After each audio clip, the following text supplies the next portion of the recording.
Mamadi Keïta est né en Haute-Guinée en 1950. Dès sa naissance, l'enfant ne cesse de jouer sur les casseroles de sa maman.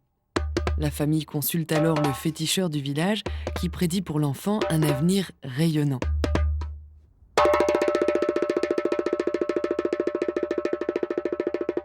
Le jeune Mamadi est confié au vieux batteur du village, Karine Kadian Kondé, qui va l'initier au secret de la vie afin de lui apprendre à faire parler son djembé et devenir ainsi un djembé fola.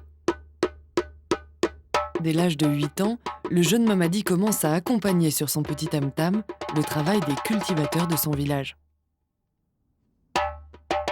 La vie aurait pu continuer ainsi pendant longtemps si l'indépendance de la Guinée de 1958 n'avait poussé son président, Ahmed Sékou Touré, à vouloir affirmer que les artistes guinéens étaient bien les meilleurs d'Afrique.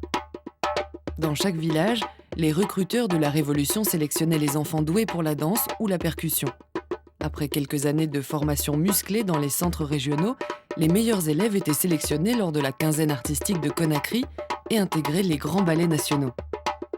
Véritable phénomène du djembé, Mamadi intégrera dès l'âge de 15 ans le ballet national Djoliba, où il restera pendant 22 ans, devenant tour à tour batteur soliste, puis directeur artistique.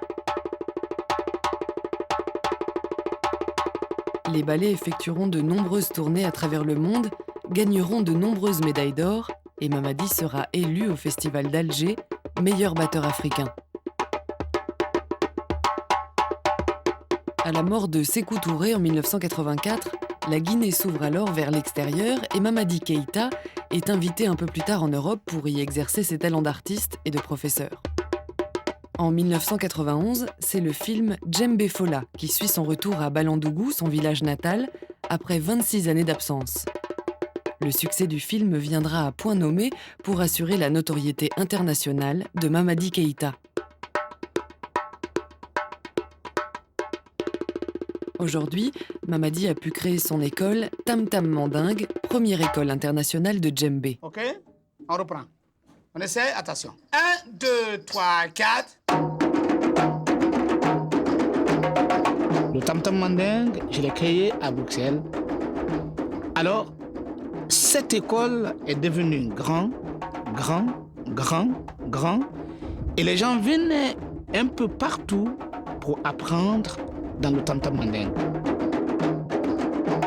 Maintenant, il y en a à Washington, il y en a à Tokyo, au Japon, il y en a 3 en Allemagne, il y en a 4 en France, il y en a 1 à Genève. En Californie, il doit y avoir 4 aussi, qui font le même programme que Tam Tam Mandingue. Donc, ça circule dans le monde.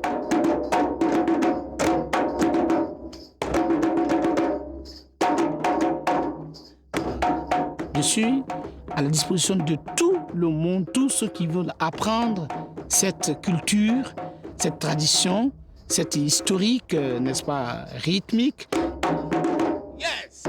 J'ai toujours l'énergie de donner et aussi de recevoir.